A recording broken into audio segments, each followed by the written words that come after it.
Right now at 6 o'clock, we're headed to court where a man accused of attacking a state representative outside a Muslim prayer service is expected to appear once again. Fox 61's Brooke Griffin is going to explain what we could learn about the suspect in today's hearing. And a potential break for people looking to get into certain careers. More on the governor's proposal to remove what he calls a key barrier to entry. It looks like there's going to be one more vote to finally settle the mayor's race in Bridgeport. John Gomes, the main challenger to Mayor Joe Ganim, said he is not giving up, even though he lost the do-over of the primary. We'll tell you why. All local, all morning. This is Fox 61, Connecticut's news station. Good morning. Happy Thursday. Thanks for joining us here at 6 at Fox 61, Fox 61 Plus, America Areas. And I'm Tim Lammers. Good morning. Getting closer to the weekend. Let's get over to meteorologist Matt Scott so we can start looking at the forecast for today. Good morning, sir. Good morning to you. You look both bright-eyed, chipper, ready to go for a great day, right? Yes. Yeah, absolutely. Doesn't matter what the weather's We're moving, right? We're good. No, because it's almost Friday. That's right.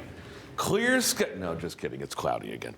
We are not really changing much. For now, we have a front coming in. A little rain, maybe a little mix into early tomorrow morning. Not overly concerned with that. Maybe just some isolated delays tomorrow morning.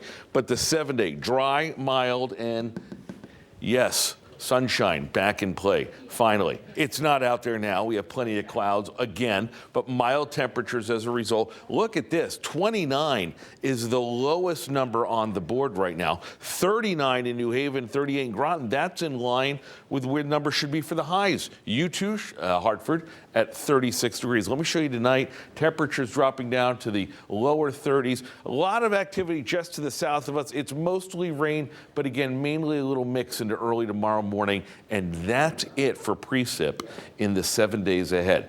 Cloudy now, cloudy later. Broken record forecast, although temperatures a little milder today into the lower 40s. We'll talk about that weekend. I think you're going to love it. Coming up just a few minutes. Rachel Piscatelli, first time I get to say good morning to you. So, hey, good morning, Matt. Good morning. Hey. Good morning. All right, well, it's been a busy morning commute, at least for the over in New Britain and Plainville this morning. Some updates there on a crash that we brought to you at the 5 o'clock hour that was closing a portion of Route 72. That portion of the roadway now reopened, but we do have emergency road work, the entry ramp of 84 eastbound on Route 72. So just be mindful of that this morning. We're taking a live look outside there where you can see that the crews are out there on the left lane. So that is blocked this morning. So 84 east, exit 35 to Route 72 eastbound. That's going to slow you down just a bit. However, that crash that was out there has cleared for the morning commute, and that portion of the roadway has reopened. Over at New Haven now, I-91 heading towards that I-95 interchange. That looks good this morning. Also on 95 out by Long Wharf. West Haven to New Haven is 4 minutes on the northbound side of 95. And Tim and Erica, it's smooth sailing from New Haven to Bridgeport. Okay, thank you. Rachel, thanks. Well, the man accused of attacking State Representative Miram Khan last summer is due back in court after a judge ordered a psych evaluation. Yeah, that hearing comes one day after a bystander who helped to keep the attacker away from Khan appeared in court for his own assault charge. Fox 61's Brooke Griffin is live at Hartford, right outside the courthouse, with a breakdown of how exactly these cases are playing out. Brooke, good morning. Yeah, good morning to you. You know, this case has been in the spotlight a lot this week as everybody involved has been or will be around this area and in these courtrooms sometime this week. Now, today we are going to see Andrew Desmond. He is the suspect in this case that was involved in that attack last summer. He is going to be in front of a judge today and he's facing 6 different charges. Also in court yesterday was the man who helped really stop that attack and held Desmond until police arrived. He's facing an assault charge today. So really a lot happening this week here in the Hartford courthouse. Now, police reports showed that Desmond attacked Representative Khan in front of the XL Center last June after attending a prayer service with her family and friends. They say that he hit her, tried to kiss her, threw her to the ground, and tried to strangle her as well. Desmond faces 6 felonies, including sex assault and strangulation. At his last hearing, he tried to read a statement but showed confusion about where he was and what exactly was going on. So the judge concluded that hearing and then it ordered a psych evaluation. Reports show that he has a history of mental health issues, and they want to find out if he is fit to stand through these legal proceedings. Now, as we mentioned a moment ago, there was another hearing related to this incident that happened yesterday. Jason Spencer went before a judge on an assault charge. Police reports show he stopped Desmond from continuing the attack on Khan and held Desmond down until police arrived. Spencer's attorney asked the judge to have the charge dismissed. The judge agreed to consider the diversionary program and wants to continue the case in March. Spencer spoke after that hearing yesterday, saying he pled not guilty because all he was trying to do was help a woman in need. If I've served in a war zone fighting for the defense of others, I'm home now. If I see someone needing help, I have to intervene. And I feel all citizens should do that. And Khan also spoke as well. She said in the upcoming legislative session, she does plan to bring up various laws and measures that need to be passed, because she says that she wants to make sure that people that are just trying to help others are protected from situations like this one. Live in Hartford, Brooke Griffin, Fox 61, Connecticut's news station.